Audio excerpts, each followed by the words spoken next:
Hello everyone, Ugodre here, and you are welcome to Talknomics, the Follow the Economy podcast, where we speak to experts and allow experts come and hear their views on topical economic, business, and finance discussions.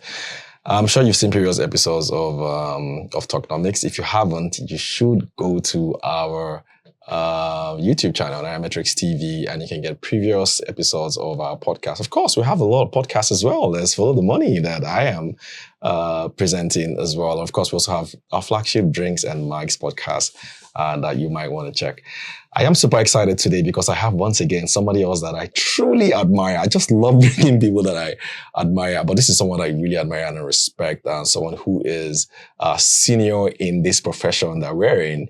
And it's not easy bringing people like this into the studio. So I'm very glad and excited to have here Mr. Johnson Chukwu, the CEO, founder of Cowry Asset Management. Good to see you, sir. Good. The pleasure is mine to be in your studio. I couldn't believe that we could drag him here, but here he is. I'm sure a lot of you might be familiar with him. You probably have seen him on Arise TV or Channels TV, or in fact, most of the major channels in Nigeria where we talk about the economy, business, and finance. He's very well respected. His views are well respected.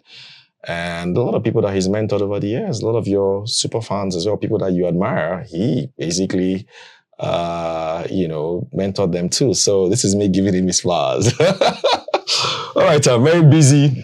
I know you don't have that much time, so we're going to go through this. So on this show, we basically talk about the Nigerian economy from different angles. I mean, it's a growing economy, even though we're going through tough reforms. So there are various ways that you can come at this economy, and I just want us to look at it from an investment standpoint.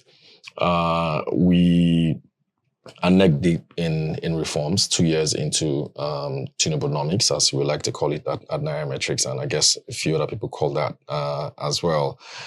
But I want to start with some of the legislations that we've seen. We've seen new laws that have been signed by the Tinubu administration. I think we've seen the electricity law. I think that's probably the first one he signed, even though the bill most of the work was done during the Buhari administration. We've seen the Data Protection Act. We've seen just recently the SEC Act. We've also seen tax reforms. The bill is also likely to cross. Just curious to know from your own perspective, if this has been any joy, to the investment community. Is this something they like? Is there anything that, perhaps might be of benefit to an investment community from the point of view of attracting investment into Nigeria on the back of these laws? Yes, Ugo, once again, my pleasure being in your studio and being interviewed by you. Thank you, sir. Certainly, in the first place, when regulations or legislation is brought to be in tandem with practice, it enhances practice, it enhances economic activities, it gives confidence to market participants. Let's start from the Securities and Exchange Commission Act, amended Act. That act brought in a number of advancement in investment instruments, in practices that had overtaken the previous law. Issues of digital currency, digital assets that were not there when the previous law was enacted. Were now brought into play.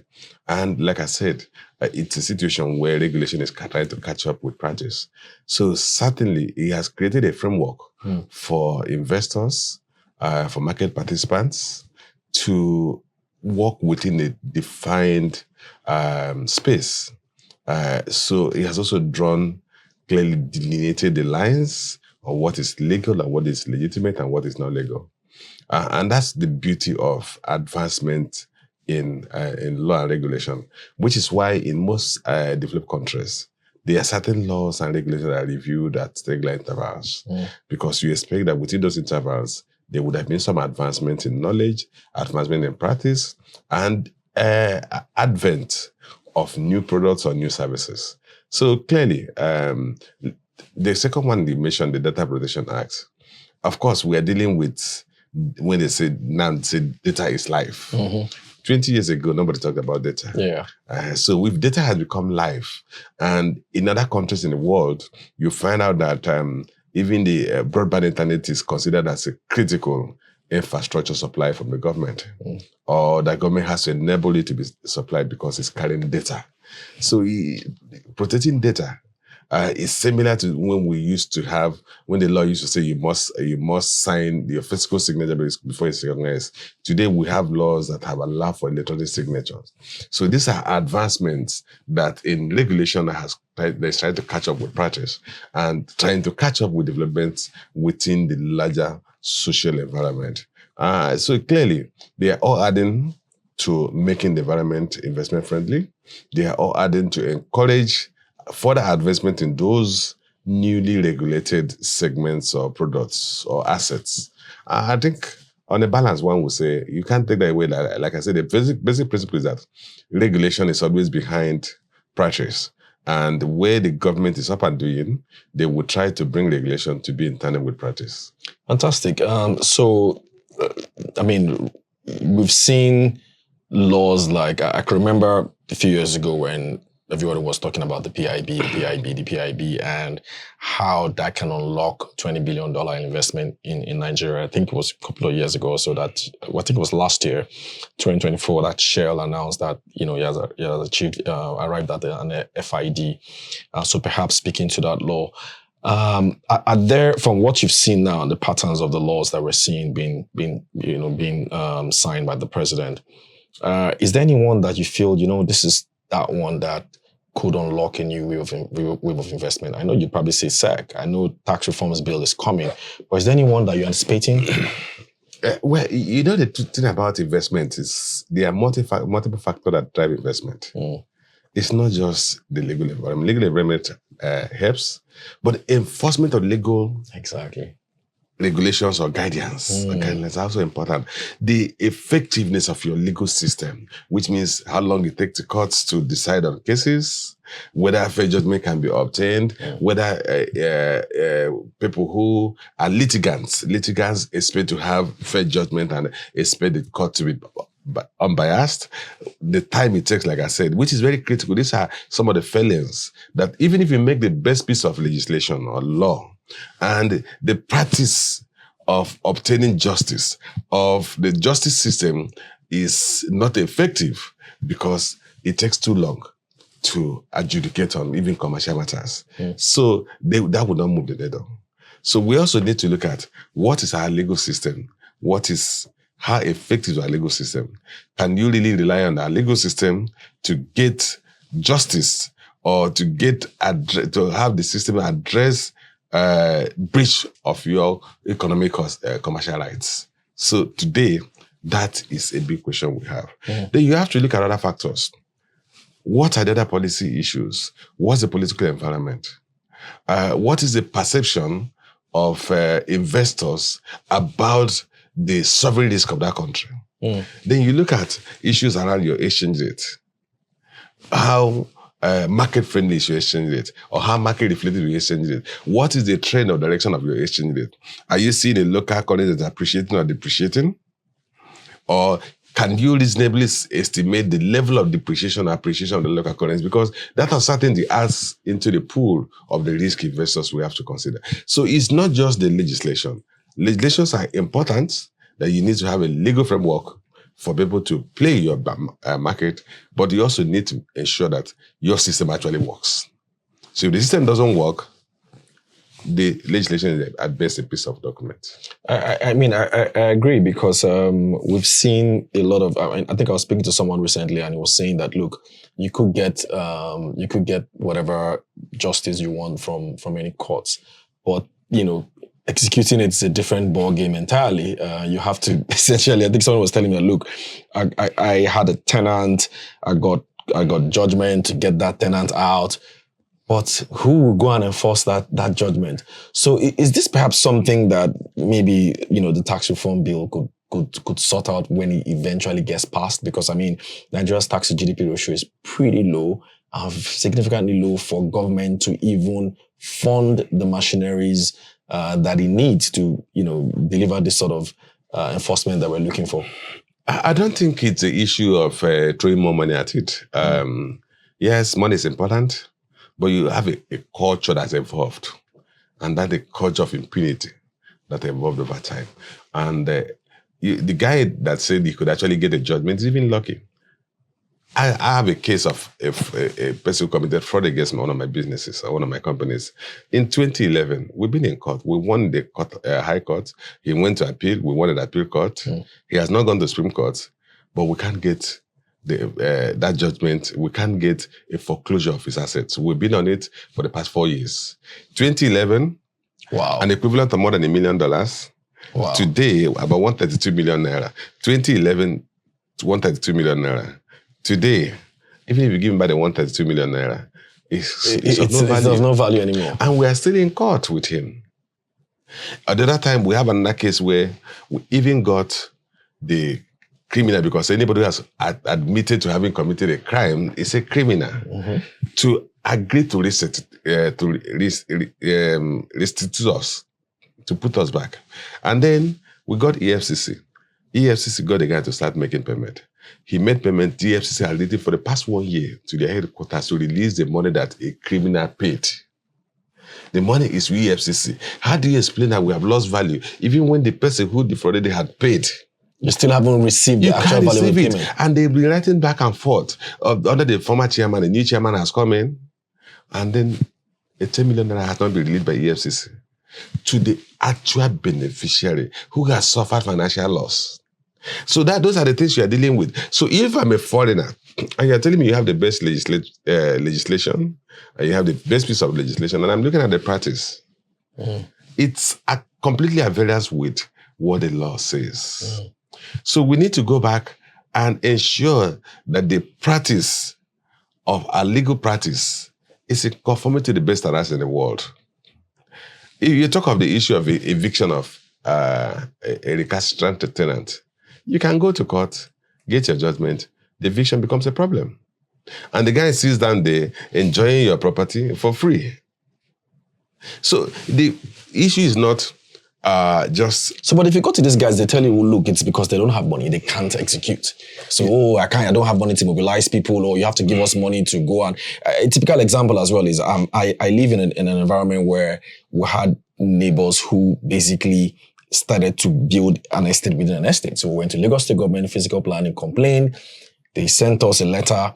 Now they've approved, but we have to pay them to bring their own people to, You know, Ugo, that's for me. So is this not a bureaucratic issue within this? For me, that's part of the responsibility we have in governance.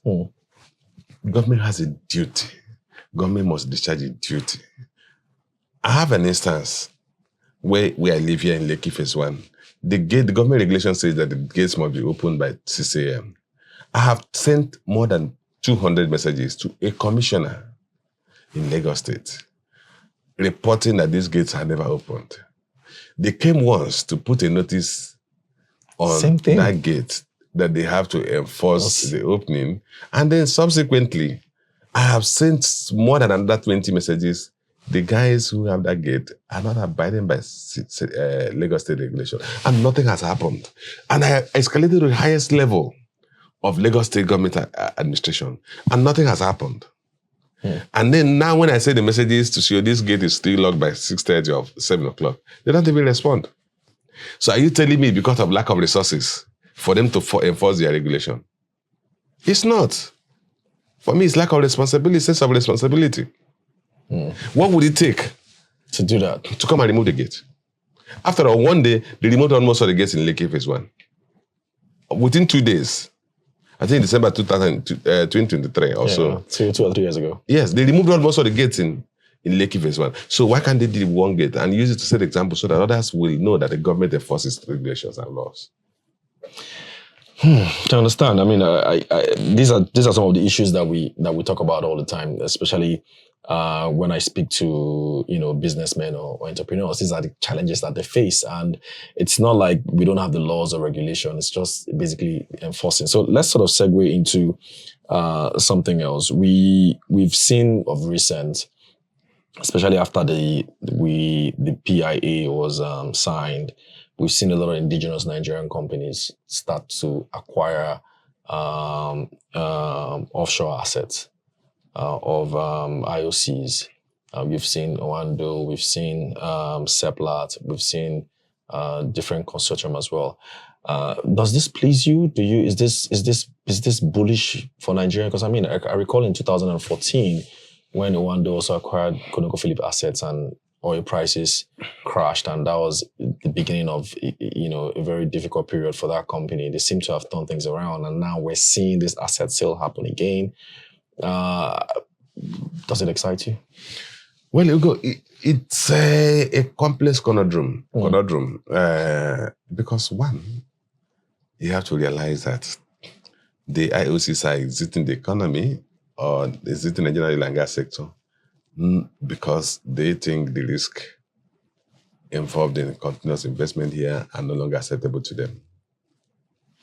So you have the Nigerian locals trying to fill that gap, which you can say, on the balance there, that's positive because the assets are not going to be fully stranded, and some locals have taken up those assets. But are we going to see an increase in the volume or in our crude oil reserve? Are we seeing a lot of investment in exploration, which is very key? Or are these Nigerian entities just trying to fill the gap?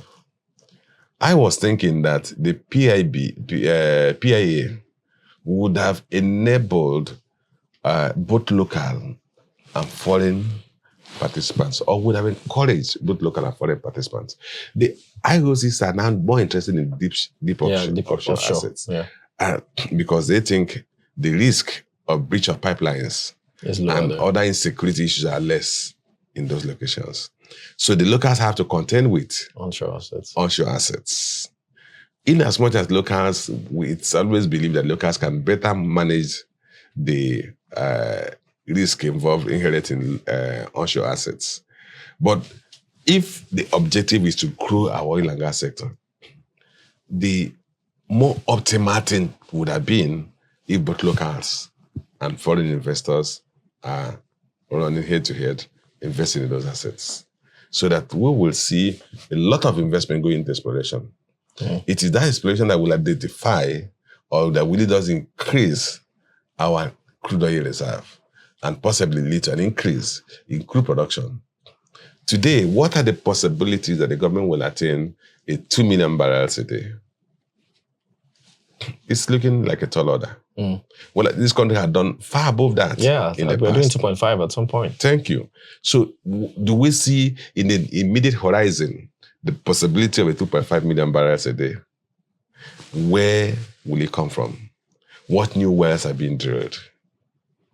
So those are the questions that we have to deal with. So I'm happy that locals are filling the gap, but I would have also been happier if we are seeing locals invest. We also see so in effect, I wanted to also have an oil and gas industry that is attractive to both local and foreign investors. But are we probably at the cusp of it? Maybe this is just the start of it. Don't you think maybe, the fact that we're seeing locals move into at least onshore assets, that's probably a sign of confidence in our own local industry and could perhaps, open the doors for new interest, foreign interest. Yeah, I mean, if locals do it well, it will have a proof of concept, provide a proof of concept. But what I'm saying is that the level of capital investment we are looking for may not be provided by locals alone. May not be provided by locals alone. So the speed at which we want to grow our upstream oil and gas industry may not be achieved if we're only left with locals buying up assets that IOCs are saying that they can no longer manage because of the risk inherent in managing those assets. Interesting. I also want us to talk about the government's plan to achieve the $1 trillion economy. Oil and gas, of course, is probably 5% or less of Nigeria's GDP, and this all speaks to that larger attempt to attract investment in the country. But the government has said, look, we want to hit $1 trillion economy by 2030. Part of what they've done now is bank recapitalization that we've all seen. At least it's been successful so far. But then, how do they achieve a $1 trillion economy with the sort of very tough reforms we're seeing now? Bear in mind that we know that if you just adjust the exchange rate lower, mathematically, we can be in $1 trillion. So, but I mean, let's assume $1 trillion based on current exchange rate. How is that even possible? Do you believe it can happen? I took a decision that I won't be discussing the $1 trillion economy in any forum, because for me, it's validating fallacious claims. And we shouldn't be validating that. The government that came up with that $1 trillion economy knew it's a joke. And they threw the ball into the air, and we're all jumping at, hey, this ball, we're going to catch it. When you know it's actually no ball, it's balloon. Ugo, the Federal Ministry of Budget and National Planning said in the 2024-2025 budget assumptions, in the medium-term expenditure framework assumptions, that our economy was estimated, because that was in November or September last year, was estimated to be $183 million. Billion dollars. $187.3 billion at the end of 2024. The government projection, based on the medium-term expenditure framework, is that the highest we will achieve in terms of GDP growth will be 4.6%. Yeah. And that's 2025, 2026, 2027, based on the medium-term expenditure framework. If you use a 10%, twice what they have that budgeted, growth rate, you're going to achieve $1 trillion economy in 16.5 years. Wow. If you use 5%, which is above what they have projected the economy will grow at, you're going to achieve a $1 trillion economy in 32 years, 32.5 years. And somebody's telling me that we should be discussing it, that we're going to achieve it in the next 5 years. How? Is it not making myself look like a joke? So I just said, look, because for me, it's a joke. Because the first thing the government should have done is revise what is achievable on, say, the timeline that is realistic. So for us to be debating here, we're going to achieve, with the oil and gas sector drive us to achieve that, we're just wasting everybody's time. But they said they are rebasing very soon. So they're waiting for the GDP numbers. Rebasing. So could that maybe perhaps be the joker here? There's no amount of rebasing unless we are saying we're going to accept falsehood. Which sectors of the economy are so not yet covered that will be 3 times what the economy is today? I mean, you are an economist. Tell me, which sectors do you think are of the current GDP computation that will be brought into the GDP that will be 3 times what it is today, so that we can build from there. And of course, if you have a larger base, you also have a slower growth. So, which sectors? Just imagine that. So for me, it's just a waste of everybody's time, because I have decided that we're not going to give credence to falsehood. If the government is ready to pursue a $1 trillion economy, they will set appropriate timelines. They will define sectors that will grow. They will estimate the growth of those sectors, and they will sum up the cumulative impact of those sectors that will grow, and they will also define the incentives they will create to make those sectors grow. Today, sorry to interject. Yeah, today the largest sector in the economy is the agriculture sector. Agriculture. About 24% of the GDP, followed by ICT, 18% trade, 18% of the GDP, followed by trade, 16% of the GDP, followed by manufacturing, 9% of the GDP. Then you have the financial services sector, about 6% of the GDP. So you have oil and gas sector, now about 5% of the GDP. So which sectors? Is it the oil sector that has about 5% of the GDP? Okay, let's even drill down on oil and gas sector. Crude oil production is about 1.43 million barrels now, at best. less than 1.5 million They barrels. said they hit 1.7, I guess, including condensates. I'm talking about including condensates. Look at the report from the last quarter GDP of last year. I'm talking about government data. So the figures reported in the GDP includes condensate. Yes, it does. So what was it? So how do you want to achieve? So where will you grow? Which exploration is going on now? Which new deposit have been found? What investment is going on in the agri Which sector investment is going drive on now? So these things are not. It's economic development is not. It's not a chance event. It's not something you need and pray, and all of a sudden you wake up and the Holy Spirit has come with everything, and then you have a year paradise. It's born by detailed planning, diligent hard work. Okay, so we've seen ratings report from the likes of Fitch of recent, and they seem to be assigning positive or at least have improved Nigeria's credit rating somewhat. Juxtapose this with this, $1 trillion target that we're trying to achieve. I don't know if you've spoken to foreign investors. What do they think? Do they think that this sort of target is achievable? What do they think about some of the reforms that we're doing?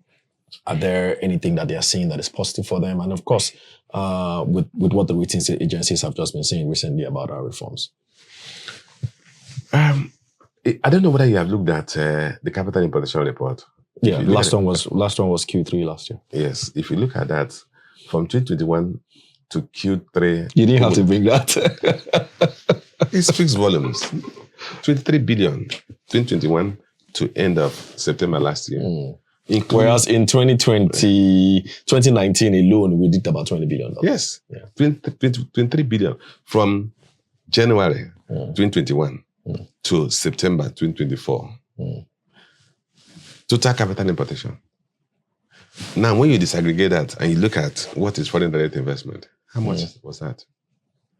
So, you see, this is... But aren't these building blocks towards, getting us there eventually? Because, before now, we ain't even getting some of these plaudits. No, there's not. Nobody will say that getting a Fitch and improved Fitch rating is strong. It's bad. It is positive. But they have not translated into results yet. Because like I told you earlier, there are multiple factors that the investors have to look at. And I think I've read out those factors. What is your legal system? What's security in your country? What sectors, how fast is the economy growing? What is the outlook of your exchange rate? What is the ability to enforce contracts? Ease of doing business. Several factors. What's the quality of labor? So it's not just rating. Long-term foreign direct investors are very discerning. They must tick all the boxes and then decide this is the level of risk I would take. But they're not going to deal with risk that are inherent in every facet of their investment. The key thing about investment, you identify your risk. You try to build mitigants against those risks. And you say, these are the risks. Well, every organization must have a risk tolerance level. You must have what we call risk acceptance criteria. And for foreign investors, direct investors, they must define their risk acceptance criteria. And you can actually say, when you draw up your London checklist, and you say, look, this is a risk I'm going to take. I can absorb, I understand, I can deal with. But I'm almost sure that these other ones are constant.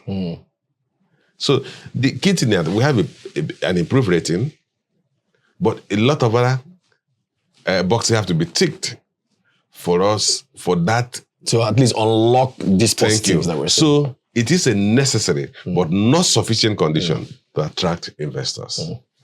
Does it look like there's a timeline to this? If you were to build a timeline to some of these things, does it look like it's achievable in the next 5 years, 2 years, 6 years? Well, we have to look at, for you to now begin to build a timeline, you have to look at what is government doing.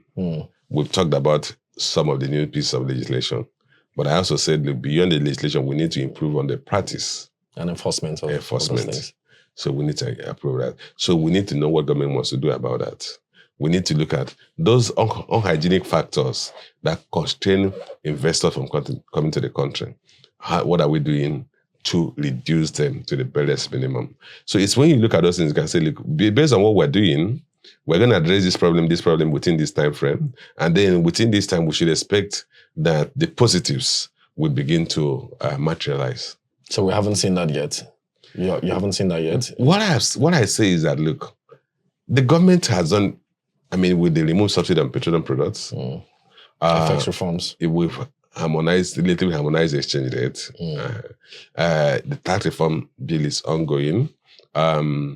These are reasonable piece of legislation that should ordinarily attract investment.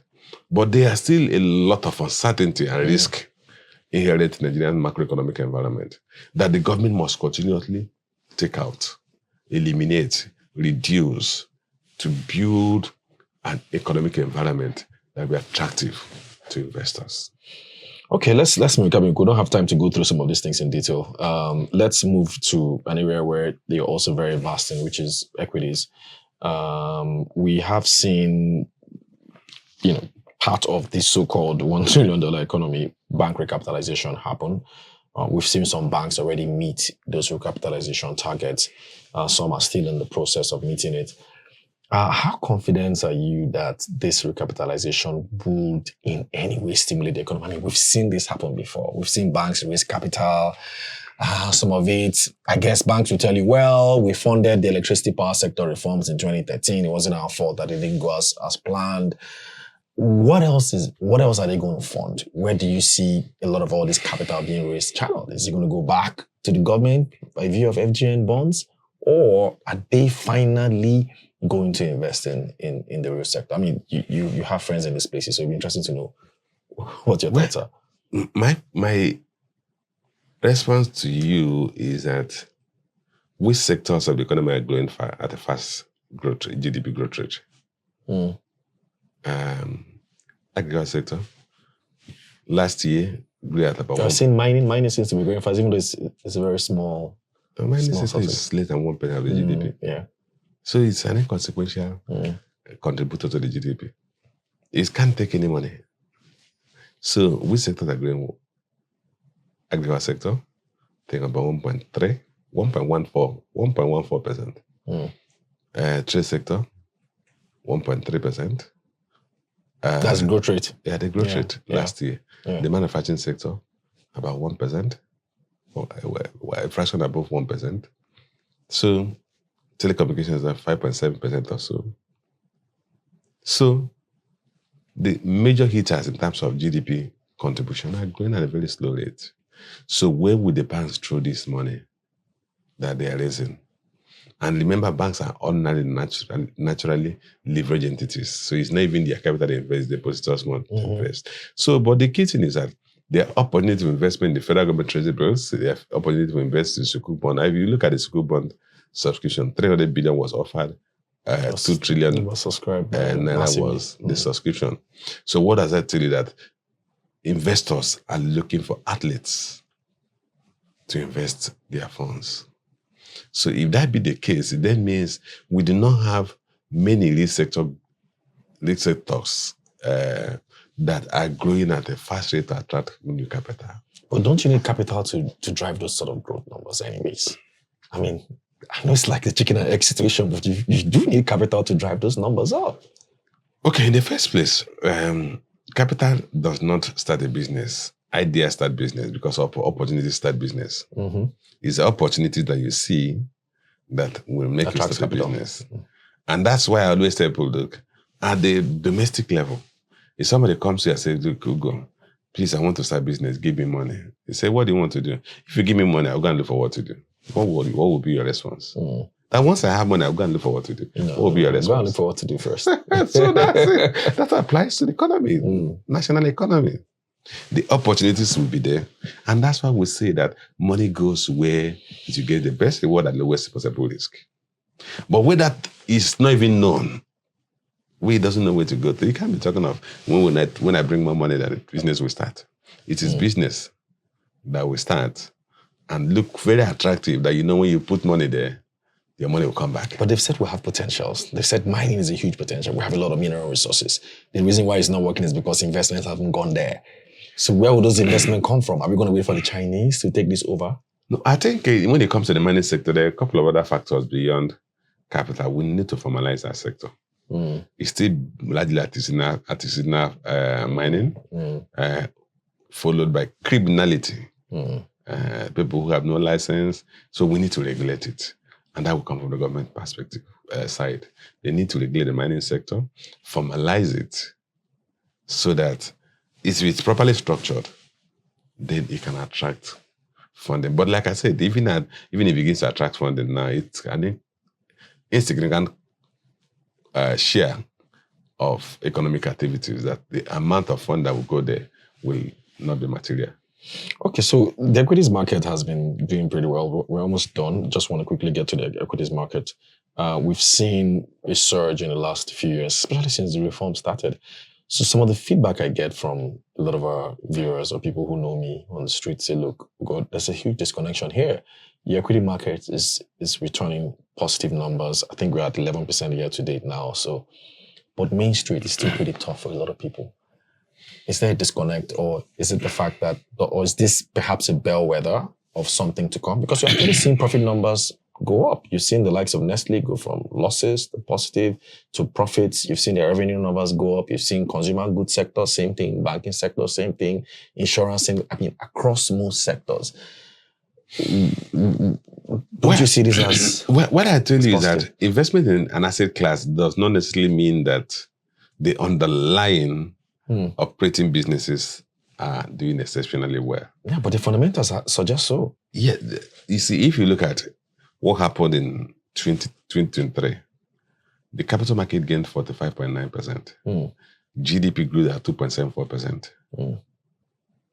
In 2024, the capital market gained 37.65%. 37.65%. The GDP grew at 3.4%. So you can see the wide gap. Why is this so? Because liquidity is being created in the economy. There has been an inflation in the value of Naira. So a lot more liquidity is available. It's looking for outlets. So it buys up equity instruments, invests in bonds, invests in treasury bills. And as it's buying up equity instruments, because the supply does not expand as cash is coming into that sector, assets is going up. Asset prices will go up. Do you up. think we might be in a bubble or start of a bubble at this rate? Because a bubble is always, even if there is an overvaluation, some need to have to prick the bubble for it to deflate. So if nothing of that happens, which is always the case of run, loss of confidence. So if nothing of that nature happens, it will continue to float. You understand what I'm saying? If you have a balloon and nothing punctures it, it will continue to float. It can float indefinitely. So, but in any case, what I'm saying is that what you have in the balloon is just hot air. Whether it floats for 1 year or floats for 5 years. There are some stocks that actually represent or mirror that have good intrinsic value. So it's not a blanket case. You have some stocks whose values, whose market capitalization, whose market value. Anyone in mind? Represent. Yeah. No, I wouldn't want to do that. That represent the intrinsic worth that is, you can say, are fundamentally sound. You have some which is where investors say, look, where as this comparable stock has gained 50%. So if this other stock had gained 50%, so let me buy this other one, it will also gain. And it becomes a self-fulfilling prophecy, because as they're buying, other people are buying, the price goes up. But you're not seeing any improvement in the operating businesses. You're not seeing any improvement in profitability. You're not seeing any expansion in capacity as to justify instances where a stock gains 100%, 200%. So we have seen instances of gains of close to 1,000%. And you say, look, if the value has increased by 1,000%, have they expanded their production base? Have they found a new asset or gold or oil? So what exactly changed? So if the operating business is still the same size, same scale, and then over the past 2 years, price had gained 1,000%, then you should ask yourself, Is there no hot air here? I mean, we're still seeing a lot of them still operate at low price to earnings ratio. We've seen a lot of their revenue numbers go up. But let's quickly end with crypto. We've seen, it appears over the last 1 year has been very positive for crypto enthusiasts globally, that is. Even though I do think Nigeria is one of those countries in the forefront of crypto legislation. You've seen the new SEC Act recognizing digital assets. Over the last few years, has your mind changed towards crypto? Is this something that maybe you could one day include in your portfolio if it's not in your portfolio already? If not, what is still disturbing about crypto to you? Because you won't be the only one who doesn't like crypto anyway. Yeah, so I mean, but I'm just curious. I'm still trying to get the fundamentals behind the movement in prices. But there's so much out there to reach from. Yeah, so the key thing is that I wouldn't say we'll never go into crypto. I would only say we need to understand it more. Probably from the old school. I have my children who are very deep in crypto. But for me, I need to understand what is the underlying assets. So I haven't gotten to get to know that. I'm clear that the way the world is going, we're talking of digital assets, at some point there may be the underlying value behind it. No, but they're saying crypto is like digital gold. I mean, what's the underlying asset behind so gold? How is it created? Mining?